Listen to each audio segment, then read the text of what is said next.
All right, welcome into another episode of the Goodman and Hummel podcast. I'm Jeff Goodman. He is Robbie Hummel, and he finally worked today. So you tired? I am tired. You know what is crazy? I watched one game last night, the game I was at. I did listen to you morons talk on After Dark, so I did get caught up with that. Hey, we had a great show. I mean, think of who we had guests. on. The guests were good. The guests were really good. You're saying the hosts weren't?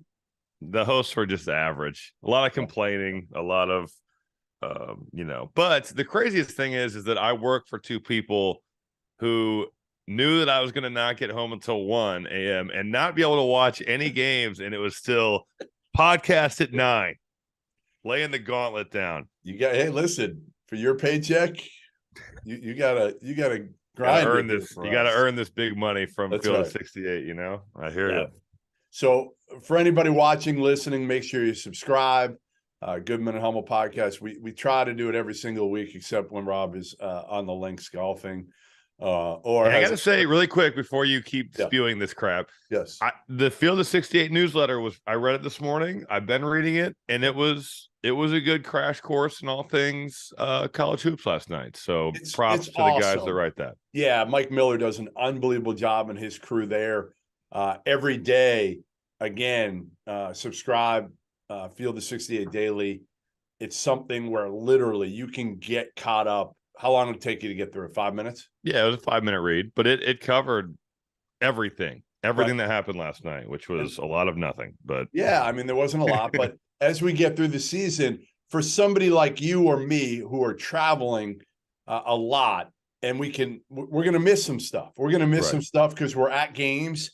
And you can literally just kind of run through it, get caught up quickly on the big things you missed. It honestly is a great resource. And I'm not just saying that because it's provided by the Field of 68. It really helps out a lot in terms of keeping up. All right, last night we had the season begin, and it did not begin with a bang, Rob. It really did not. I think it began with a lot of 30-point blowouts by ranked teams. A lot of blowouts, a lot of bye games, no upsets. I think among the top 25, I think every top 25 team was in action, and every top 25 team won. There were a couple upsets. Stetson beat Florida State, and Florida Gulf Coast beat USC. Their former coach, Andy Enfield. The Dunk City revenge game. Dunk City revenge. That was probably the most entertaining. I was sorry to cut you out. I was so disappointed to look at my phone last night before the Iowa game started and see that every top 25 team was playing a mid-major or low-major opponent. Yeah. They were not, other than Memphis and Vanderbilt, and neither of those teams are ranked. Yeah. No one was playing anybody. No, and again, I know people don't want to hear about the complaining from us. I get it. We're supposed to be excited that the season started. And we are. We are excited the season started. There's no question about that.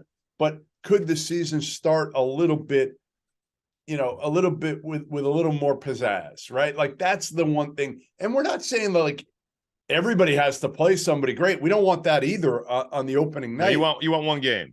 You want one big game. One or two big games. Right. Think about a 7 and a 9. I want a 7 o'clock and a 9 o'clock. And I think ESPN and the networks have to somehow get involved earlier and keep those time slots open and almost sell them to the coaches. Sell them and say, hey, now today's different. We're recording on Tuesday. It's voting day. So 2 years ago, it was sort of a mandate of you don't play, can't play. Now it's not a mandate. It's kind of become please don't play. And there's 10 games on the schedule and they're all pretty bad. But tomorrow, Wednesday and Thursday are probably almost as bad. Okay, so if you're going to play Monday, you're probably not going to play Tuesday, Wednesday, Thursday. You're going to get some days in between. But I think that's, to me, I think the way to remedy this is to have the TV networks selling that time slot to certain coaches and saying, you're going to be the only one. You're going to play on ESPN or you're going to play on, I don't know if it's FS1, if it's, really the one that you're going to sell is ESPN, the main ESPN on Tuesday of a non-voting year. On Wednesday, certainly those two, and even Thursday. I know there's a football game, but man, those haven't even been football games on Thursday. Yeah, but you don't want to go up against the NFL. So go play at 6:30. You could, but here's my question: hasn't the Champions Classic most years been the first day of the season? It's Tuesday. Yeah, it's Tuesday. So Monday usually. I think Monday starts the season. So Monday's always been the start. And you get some of these games still. And then yes, Champions is Tuesday. So you're good with Tuesday. And then Wednesday and Thursday, it just kind of dies down. Yeah. And to me, you just need another 2 good games. Like Friday, we have Michigan State Gonzaga. I'm good. I'm good. Right. Give me 1. I'm not asking for that much. I just think that college basketball needs to take a page from the NBA. And I think the NBA does a fantastic job of opening night and Christmas Day. And on the days where they know that they can own the sport, even though the NFL, I think, is trying to encroach into that Christmas slot, they get great matchups. And it's different there because, you only have 30 teams and the league mandates the schedule. Here, the leagues do not mandate the schedule. The schools do. But for the greater good of the game, to grow the excitement of the game, the NCAA tournament is a different animal in itself. You get people who aren't big-time fans of college basketball watching, but to get those people earlier invested in the sport is only going to help. And the only way you're going to do that is if you get the best teams in college basketball playing each other early. I saw Iowa and Bethune-Cookman last night. Yeah. It was over at halftime. How was my guy, Reggie Theus? He was good. He was better hair than you have. Yeah, no doubt. Better hair than most people have. For being his age, he looks great. And on top of that, just a really kind of cool thing that he's not only the coach, but the AD. And I know you've heard him do some serious stuff for the NBA. He's a busy guy. Is that true? Did you ask him about that? Yeah, I asked him. He said he does some serious NBA stuff and just coach, as an analyst. Coach, athletic director, NBA analyst. He's got all bases covered. He's got media. He's a coach. He's on the administrative side. But he did have some really interesting things to say about what Bethune-Cookman went through there in the Daytona Beach, Florida, with the hurricane, Hurricane Ian that came through there. And he was like, dude, our team had to just go home for 2 weeks, and I had to send the football and the volleyball teams just out on the road, and we had to pay for that. But just some of the things that you never think about. Coverage. What's that? That's when he went deep into his NBA coverage. No, he was doing administrative stuff for Bethune-Cookman. But yeah, it was cool to see him. But still, the game was over at halftime. It's not as so many were. And those, in fairness to those low majors and mid majors, they need the bye games to fund their athletic department. I don't blame them whatsoever. They need these games, but it's just, we just need 1 or 2. You're right. 7 o'clock, 9 o'clock. And all you had to do, here's my take. You heard me say it last night. Indiana last night played Morehead State. Kansas last night played Omaha. They both won big. They were uneventful games for the most part. Those 2 teams play December 17th in Lawrence, Kansas. Kansas just won the national title. I know they have a new team, but they won the national title. Bill Self's got a lifetime contract. Indiana returns just about everything from last year's team, and they had 2 good freshmen, but they returned the core of their team. Why not play that game last night? That's a home and home. You think any of those coaches going on the road to Assembly Hall or Allen Fieldhouse the first game of the year? There's no chance. It. But if there's no chance they're doing that. That's why the Champions Classic is our best bet. Right. Neutral floor. Yeah. It's the same 4 teams every year. It should start college basketball every season. I agree with you. I wish Indiana would go play Kansas on opening night at Kansas, but no coach is going to do it. They're not. Atmosphere is what it's all about. That's what makes college basketball. It would be. It's good for the greater good of the game. It's bad for the team that loses.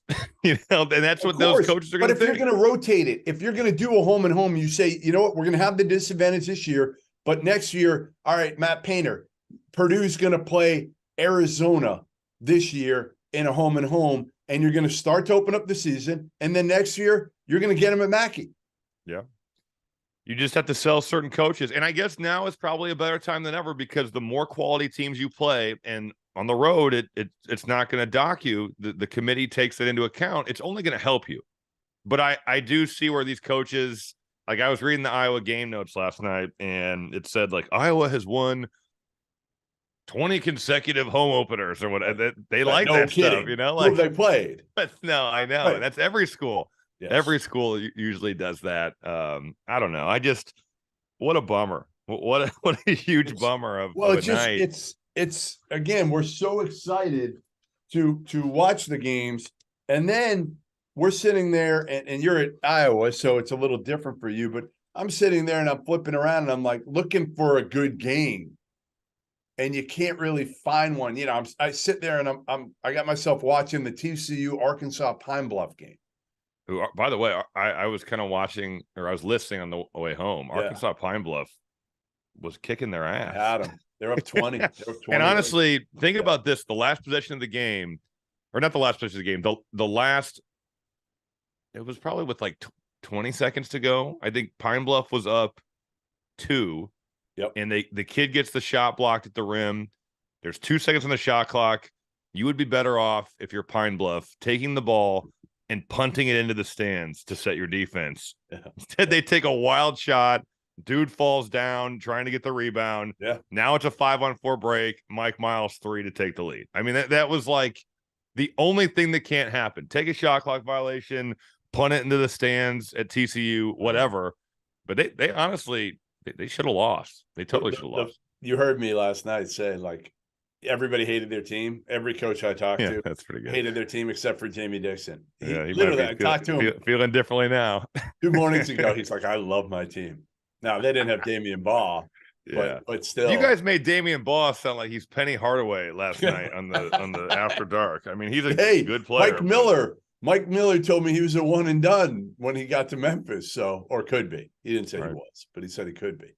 The other thing that I thought, honestly, took a little bit of luster away from last night was the lack of top freshmen on the court, right? So if you run through it and you say of the top 25 players, we didn't have Derek Lively and Derek Whitehead. They were both hurt for Duke.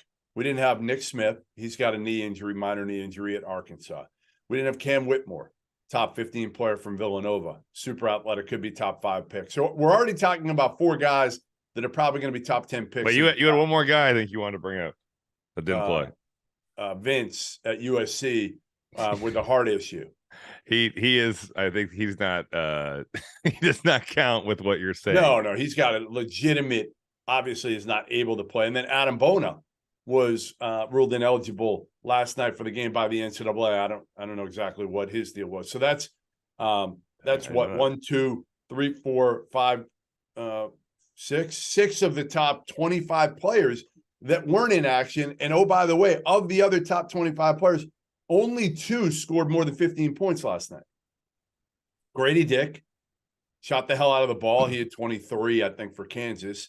And then Mark Mitchell from Duke, one of their other freshmen, was awesome last night. I think he finished with 18. So it was an underwhelming night for freshmen, partially because they weren't on the court. And that's what we're excited to see in the opener, right? In the first game, if a bunch of teams are playing bye games, what do we want to see more than anything? These new group of freshmen. We've already seen Jaime Jaquez. We've already seen Hunter Dickinson. We've already seen all these guys. We don't need to see them again against. You're leaving one. You are leaving one freshman off that played really well last night, and that is Chet Howard. Chet Howard played well. Cason Wallace at Kentucky. I'm not saying guys didn't play well. They did. I'm just saying, like, there was no Zion on the court. There was no player that you were like, oh, my God, I have to watch this guy. And Nick Smith was probably the closest to it, or the Duke freshman might have been the closest to it, but they didn't play. So I think the combination, again, I'm glad college hoops is back. I can't wait till next Tuesday, even Friday night, to watch Michigan State play Gonzaga. But next Tuesday, Champions Classic. I just hope, Shire talked to us last night. It sounds like Derek Lively could be back. It sounds like Derek Whitehead probably will not. We're not going to Bill Self on the sidelines next week. Well, what do you want from the front? I mean, I would say that today's era of player, whether it's NBA or college, is more likely to sit in a preventative way, the load management era. Yeah. And I'm not saying it's even wrong. I think that there were times where you see some of these guys, and especially NBA wise, teams would just run out of gas because they beat their players down. So why not try to prevent that? Now I think it's a different breed. The Michael Jordan, Kobe Bryant mentality of like, maybe this one kid is only going to get to see me play one time. So I've got to go out, and that's kind of out the window now. Yeah. And again, it's not right or wrong. I think that there are some benefits to load management. I think there's other aspects of it where it sucks, but that's what these kids have grown up into. And when you have all bye games on night one, like Dariq Whitehead is hurt. I think it's fair to say he is injured. Yes. Derek Lively sounds more of like a preventative thing, right? He's got a could he have played? Right. Could he have played? But they beat Jacksonville by 40 points. Right. So why would you risk that on night one? If they were playing in the Champions Classic, maybe he would. He might play. Yeah, exactly. But I just think Nick Smith, I don't know. No, he's hurt. He's hurt, but it's so it's like, you got to get healthy. And on a night where you're not playing somebody great, it's November. You don't win the national title in November. So I get your complaint, but I think that you have to. It's totally fair. Stinks for us, but you can't be critical of that. No, I get it. I get they're all. It's a copycat deal for college players watching the NBA players, and they do what the NBA players do, whether it's smoke weed, whether it's yell at the officials, or sit out due to preventative. Because general population's not smoking pot. So what are you talking about? How much weed did you smoke in the NBA? How many drug tests did you have to? Give me your favorite story that you've heard of a teammate or somebody in the NBA beating a drug test.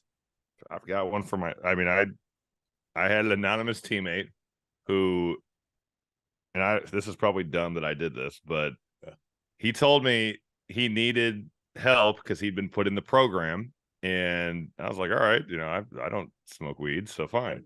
And I would just pee in a Gatorade bottle and put it on a toilet in the locker room, and he would then somehow use that to beat his drug test. They didn't have anybody watching him? I think they did.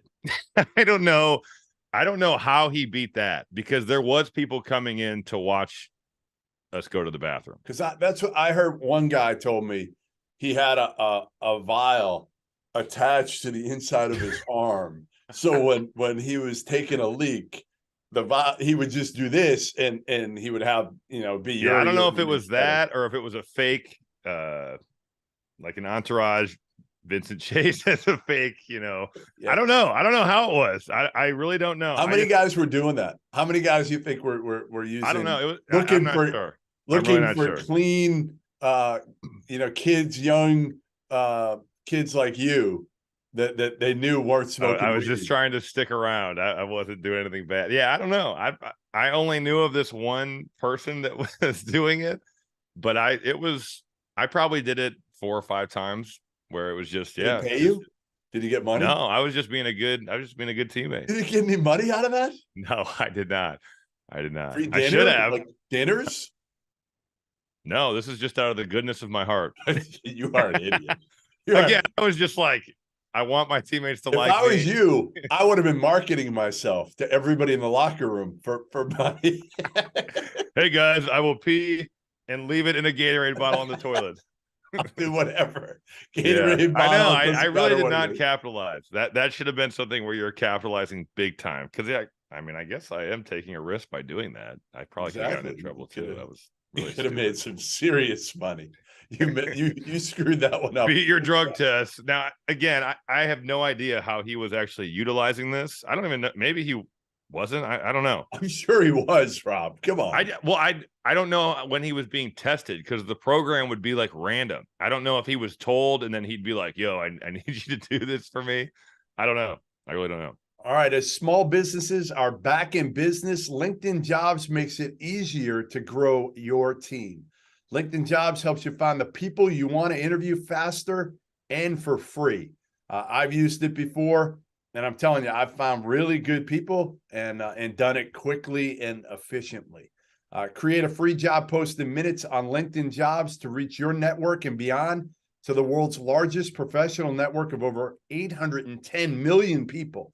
Then add your job and the purple hiring frame to your LinkedIn profile to spread the word that you're hiring so your network can help you find the right people to hire. Simple tools like screening questions make it easy to focus on candidates with just the right skills and experience so you can quickly prioritize who you'd like to interview and hire. It's why small businesses rate LinkedIn Jobs #1 in delivering quality hires versus leading competitors. LinkedIn Jobs helps you find the candidates you want to talk to faster. Did you know every week, nearly 40 million job seekers visit LinkedIn? Post your job for free at linkedin.com/good. That's linkedin.com/good to post your job for free. Terms and conditions apply. So the best story on opening night to me was Keontae Johnson coming back 2 years off. We had him on last night on Field 68 after dark. Played fairly well. Said he's only at like probably 70%. But I felt like, that's a kid that we didn't know would ever play again. We really didn't think he'd play again. Think about it. Florida wasn't signing off on it. He got to a place with a coach in Jerome Tang at Kansas State who had dealt with multiple players previously, King McClure and Jared Butler, who had dealt with. But is that really like an advantage? Well, only because I think he could say, I coached these guys and they were okay. I wonder if that helped a little bit of obviously, you need the I think it depends on your medical staff. Right. Just because Jerome Tang has coached Jared Butler, it's like that doesn't help if something goes wrong. No, I think it's more of probably selling himself to Keontae Johnson of why Keontae picked Kansas State over some of the other programs that he had. And he didn't have a ton. Didn't have a ton of high major programs that were willing to take him, even though he had the sign off from one of the leading cardiologists in the country. So I think, again, you could see how appreciative he was of getting another opportunity. He's leaving a lot of money on the table. If he plays more than 10 games, that insurance policy disappears. What's his policy for? How much? I think it's $5 million if he plays. I think it's $5 million. Yeah, it's a lot of money, Rob. Yeah, that is a lot of money. That's life-changing money right there. That's more money than you ever made in the NBA. That's a fact. So, you think about it. That's a tough decision, but I'm happy for him. I can't wait to see him mid-season when he kind of really gets his legs back and gets in the rhythm of his team too. I don't know how good they're going to be, but I thought that was even a bigger story than John Shire making his debut, than Kyle Neptune making his debut at Duke and Villanova, respectively, last night. Yeah, thank God I worked for Field of 68 to make up for those earnings to $5 million that I didn't make in the NBA. It's very true. I just think when the game is taken away from you, you become different about it. I dealt with it with a knee. Now, my life was never in danger from blowing my knee out. Keontae Johnson's life was in legit danger when he had that heart ordeal. But you didn't know if you would play. I didn't know if I'd play either. I didn't play basketball for like 17 months in an actual game. And there was certainly times when you were like, man, if I'm one ACL tear away from I'd never play again. I would never play in a game. And when you do get back, you appreciate practice. You appreciate, lifting weight. You appreciate everything about it. And it stinks because do you work harder, Rob? Do you work harder because you feel like you have to, and the game was taken away? I definitely worked harder from like a body standpoint. I lifted more. I tried to get as strong as I could. That all definitely changed. Not that I wasn't taking it seriously before, but it just, that, hey, if my body breaks down, I cannot play. Yeah. And I'd never been hurt. And I don't know if Keontae Johnson had been through any other injuries high school wise or whatnot, but it does change you, and it makes you just appreciate the entire process. There are certainly days where you are a college basketball player and you're like, man, it's February. We've been practicing forever. Just get to the games and let's get to the NCAA tournament. And that kind of goes away. I just think it gives you a different outlook. And how could it not? Because you do take for granted the fact that I am playing on national television on ESPN or CBS or FS1 with, you know, all these people, friends and family watching. I'm playing in environments that, and once you leave college, unless you're playing in the NBA playoffs, that shit is over with. Yeah. Maybe some high-level European teams can replicate that, but you take that for granted, and then all of a sudden that's gone, and you're like, man, I never get to do that again. That sucks. So I'm really happy for him to get back on the court. Sounds like he played pretty well. I mean, 13 points in your first game in 2 years. That's great. I'm thrilled for Keontae. What do you have in your game? I was there. I don't even remember. What did you score in your first game back? I had 20, 21. I made a bunch of threes in the first half. The team we played Sisters of the Poor, didn't you? We were playing Northern Illinois. Like I said. So it was Mark Montgomery's first game as a head coach, I believe. Yeah, you're right. You're right. I remember that. But yeah, it's good to see him back out there, and I'm thrilled for him that he gets to have that experience again. But I do not envy his decision. $5 million is a lot of money, but I think if you love to play, then you'd say, you know what, this is something I can do for another 6, 7, 8, 9, 10 years as a pro. I'll take the risk. But and you know what? There's guys. Envy that decision. Jared Butler, he didn't collapse, but you know he's got a heart issue and has a defibrillator. I'm sure Keontae looks at Jared Butler and says, like, if he can make it and he's in the NBA, and Jared Butler's got to be making, now he was a second round pick, you know, he's got to be making $500,000 at a minimum. And if you get a second contract, whatever it is, isn't the minimum now like 800? I thought the minimum was like 8 now. Is it 8 now? Oh, because you're right. The two-way is 450. Yeah. So realistically, if you're Keontae and you make it in the league, if you get drafted in the 40s even, and you make it in the league for 3 years, you're going to make your money back probably. Yep. Something like that. What'd you think of Shire, your boy? His debut is still super weird for me seeing him as head coach. Just to see on the sidelines and have no Coach K. Same as it was with Roy Williams, same as it is with Jay Wright and Kyle Neptune taking over. But pretty cool. I mean, to be the head coach of your alma mater. I remember when we were in Spain, John and I played in a game against each other. He was in Gran Canaria, so we were in the Canary Islands, which is off the coast of Africa. And they play in the top Spanish league. We went in there. It's a really close game. We went out to dinner afterwards, and he was talking about, like, you know, I might leave. It was the end of the season. I might leave and go be Coach K's like personal assistant. I was like, dang, did you play for one of the better teams in Spain? And you could still make the EuroLeague, maybe the NBA. Was he good then? Because he had the eye injury. He had the eye thing, but he was still a good player. Yeah, he was still a good player. He could have made money overseas. Oh, absolutely. Absolutely.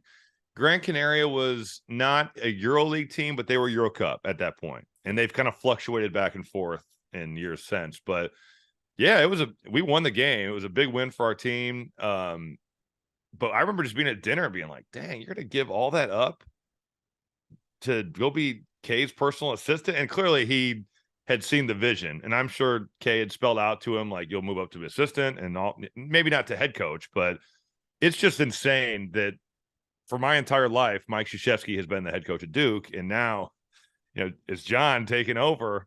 And he's a great guy. I played with him at the Nike All-American camp. We played against each other in college. We played against each other as pros. I'm really happy for him, and I think the world of the guy. But it's so crazy that he is the head coach at Duke University. I mean, if you had been smart, think about it. If you had been smart, and when you retired, because you guys are similar, like in what you were doing at that time. Think about it. You're making more money than he was overseas. And no, he would have been making more. That was my rookie year. Okay. He would have been making. You ended up making good money though. You ended up making really good money. No, I made good money overseas. Right. And then you called it a career at what? How old were you? I was like 28. 28. And you played a couple of years in the NBA. If you had been smart, you should have just, been Painter's assistant. And the offer wasn't there. John had the offer to go do that, but he also knew he wanted to coach. I didn't. When I got hurt in Milan, Coach Paint did me a huge favor. Let me rehab at Purdue, which you take out that cost. That's crazy. Let me live at his house. So I lived in a spare bedroom, which is so nice of him. Geez. And he was like, help out with the team. And on top of that, when Big Ten Network came and asked me to do TV, he was like, yeah, go do it. You know, I don't care. Try it. Whereas most coaches would be like, well, if you're helping, you can't be on TV. You know, they would have an issue with that. Like, you're going to spill the state secrets. The thing that stunk about helping out coaching wise was, at the time, if you were a volunteer assistant, you literally could not do anything. I could like watch practice, which was pretty boring. You know, after you do it day after day after day. You couldn't jump in practice. But you couldn't like, no. And I wasn't healthy enough to like, I don't think I could have played anyway. Right. I don't think. Right. But I had a torn labrum in my shoulder. You know, I was recovering from surgery. So I really am thankful that he let me do that, to kind of see all sides. But clearly John knew he wanted to coach. I didn't know what I wanted to do. So he had that advantage. Yeah, no doubt. No doubt. And again, I think Shire will do a good job. I just worry about, and I know they played well last night against Jacksonville without two of their top freshmen, so that's a good sign. But it's Jacksonville. You know, it's Jacksonville. You know, they got some tough games coming up here between champions, between PK 85. So it'll be interesting to see how good this team is, especially if they don't have Whitehead. But Mark Mitchell was awesome last night. Jeremy Roach was really good. And, you know, again, I'm not sure Duke's going to be a Final Four national title team, but they don't have to be for John in year one. No, they just not at all. Not at all. We top three. Go ahead. Sorry. Go ahead. No. I was going to change the subject. So finish. Go ahead. You can change the subject. I do want to talk about Michigan State. Okay. Because I want to talk about their upcoming schedule that they have after their win last night against Northern Arizona. Do you know what it is? Give Izzo some props here, right? Oh yeah, I do. But I also think he's nuts. Yeah. He's nuts. Just because, and you know what? He's done this forever. Every year. But this is the craziest I've ever seen them. All right, go ahead. Let's go through it. All right. They got Gonzaga on the aircraft carrier on Friday. Yep. Tuesday, they play Kentucky. Is it in Chicago or Indianapolis? Indy. Kentucky and Indianapolis at the Champions Classic. Then they host Villanova in the Gavitt games. Yeah. Then they go out to PKI and they play Bama. And depending on if they win or lose, they get the winner or loser of UConn and Oregon. So they would play a third game. Some teams get an easy one the first game. Then Duke no, they don't. In that bracket. It is Carolina's playing Portland and Nova is playing Iowa State. The bottom is crazy. UConn, Oregon, Michigan State, Bama. Okay. They'll play a third game. Yep. Then they'll come home, or no, they'll come back to the Midwest and play at Notre Dame, who's pretty good in the Big Ten AC Challenge. They have their first two Big Ten games after that. Northwestern at home, which is a game that you'd want to see. And then they go to Penn State. Well, I think Penn State is going to give some good teams problems in the Big Ten. And then you finally play Brown. So that's December 10th. That's insane. I have respect for it, but I think that is even like, whoa.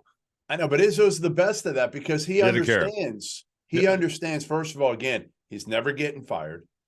Now with this Michigan State team, I worry that this could beat you down. This could literally beat you down. But it could also propel you to like, my God, their resume is as good as anybody in December. Yeah. Well, they'll be rewarded. If they're on the bubble, they will absolutely be rewarded for that by the committee. That's the one thing the committee has done right over the last few years is say, hey, if you're going to schedule, we're going to reward you. If you're not Texas A&M, we're not putting you in. So you better play somebody. Which is why I don't understand why everybody is not playing somebody. It makes zero sense. Here's part of the reason. Okay, so the net is what people feel like right now is the Bible for judgment to be able to get in the NCAA tournament, right? The Bible. Whether it is or not, I'm sure it's weighed differently by each committee member. Okay. So the scoring margin is capped in the net. Okay. It's capped at, I think, 10 points. Efficiency numbers are not capped. So you are seeing more teams wanting to play these bye games and then run it up on these teams. It drives their efficiency numbers through the roof. Correct. So it's going to help your net ranking. So but I would think that they'd be taking strength of schedule and road performance in more handily than offensive efficiency. I'm just telling you. Who is like, man, let's put Bama in the NCAA tournament this year. They're on the bubble. This is hypothetical because their offensive efficiency numbers are it's not that they're charts. Looking at the overall net number, and the overall net number, that drives their net because they have a higher efficiency. Correct. Nobody's looking at the efficiency. Well, hopefully nobody's looking at the efficiency numbers.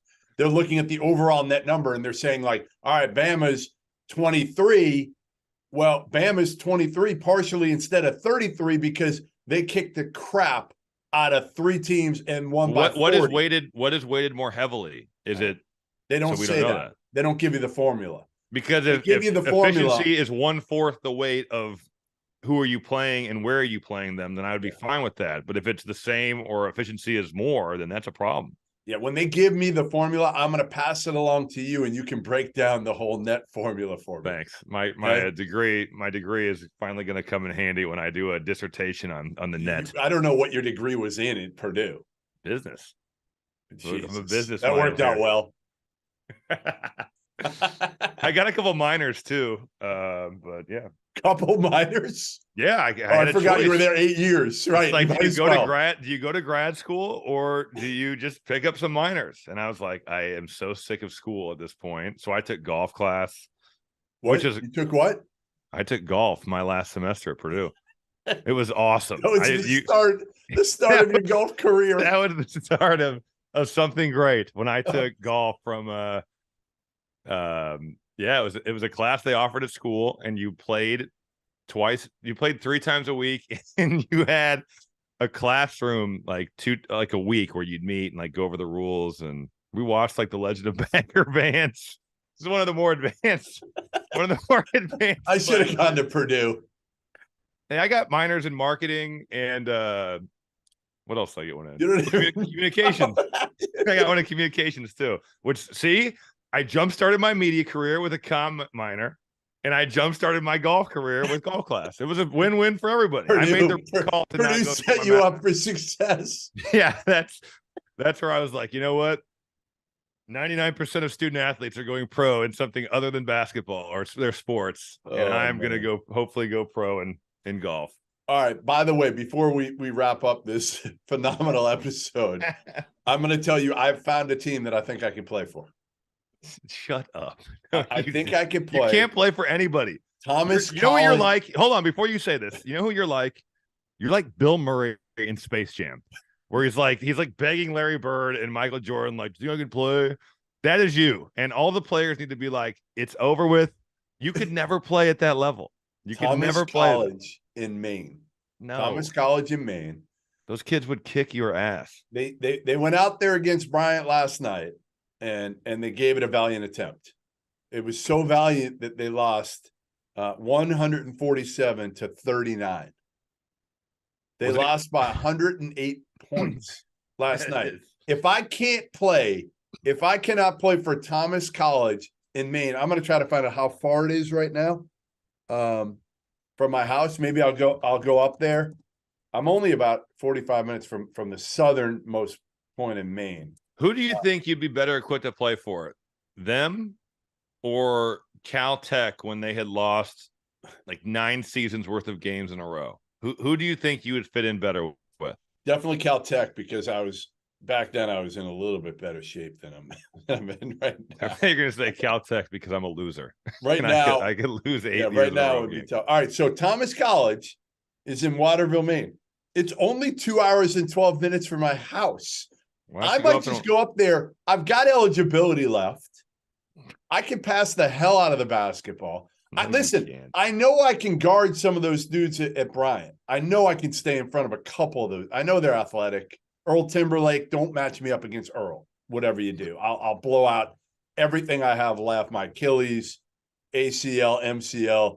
I would make you look healthy. We need to have a field of 68 pickup game to prove just how bad some of these. I saw where like Barstool Sports had a pickup game, and it was comical because all these guys who are heavily criticizing like NBA players are out there looking like total shit. We should do this at field of 68 so we can let it be known. If Jeff is going to make these wild claims, this is what he actually is. If you weren't so busy at the Final Four, but I know you're busy with your 3-on-3. that lines your pockets there at the Final Four. So you can't even find time to get away. No, I will say it is disappointing that my Final Four, even though I love doing the thricks for you, it is fully taken up. I don't really do anything except that. That's what I'm saying. I mean, when are we going to play this pickup game? I'm in. I got to get a little help here. Who would be the best? I mean, clearly the former players are the best players, but out of the media, who do you think? Like, it's you, Doster? Well, I mean, Fanta? I can kick Fanta's ass. I don't care how old I am. I would just post who else is even like in the conversation? I guess the rest of the guys are former players. Yeah, I mean, we got Matt McCall, former manager, didn't play at Florida. I don't know how good Matt is. He looks like he's in shape. Some of those managers though can play. Like they were just good high school players that wanted to be around a D1. Yeah, agreed. I mean, Doster played at Vassar. I don't know if he really played. I mean, we saw his 3-point percentage. Didn't he get kicked out of the team for? He got kicked off. Probably for failing drug tests. Never know. Never know. Yeah, because it's only the basketball players. The general pop enough to get somebody like you to take his drug test for him. He probably flunked him. I can't believe I did that for free. God, what a I mean, looking back on it now, really a bonehead move by you. It was. You were a business major too. Think about it. You were a business major and you didn't take advantage of this. It was dumb to do in general, but I was trying to help him. No, yeah, it was really dumb. I should guess who it was. I should look at the roster and try to guess who it was. Okay. I mean, it wasn't KG. No. KG already had it figured out by then how to beat the drug test. I'm sure he did if he was doing it, which I don't know if he was. We should have done that. Like every episode, your favorite KG story. We'll start good this week. All right. Listen, Goodman and Hummel episode in the books. First day of the regular season, also in the books. We will have better games to talk about next week. We'll do it after the Champions Classic, hopefully, if Hummel can. Although, you know what? I'm going Indy to Austin, Texas for Gonzaga, Texas on Wednesday. Maybe we'll try to get Beard late into the night on Wednesday night when he's watching film. We can do a pod, the three of us, from his office or whatever he's got. I'm surprised he'll even have you at Texas after the Texas Tech. Last year I was in there till 2:30 in the morning after. I just remember you being at the Texas Tech buses or the Texas buses. That he was not happy with me filming the Texas Tech students. That were gonna look like they were gonna turn over his bus. To be honest, I wonder how it'll be this year. Like, does time heal that wound a little bit? Oh, I'm starting my mic over. Does that kind of like? Yeah. Do you think, or will it still be like a hornet's nest when he walks in there? Oh, you mean when he goes back? Yeah, I think it'll be bad. Probably as bad year two. I've just seen that fan base up close. I don't think time's going to heal any wounds. Not enough time. That one is personal. What about when Kevin McCullough comes back? Boy, he's gonna. Yeah, he will bear. He's going to get booed. He's going to get booed like crazy. All right, we'll see you next week. Goodman and Hummel podcast. Thanks for joining us. Make sure you subscribe. Make sure you also subscribe to, as Robbie said, the Field of 68 Daily to keep up with all the college hoops news every single day. It's free.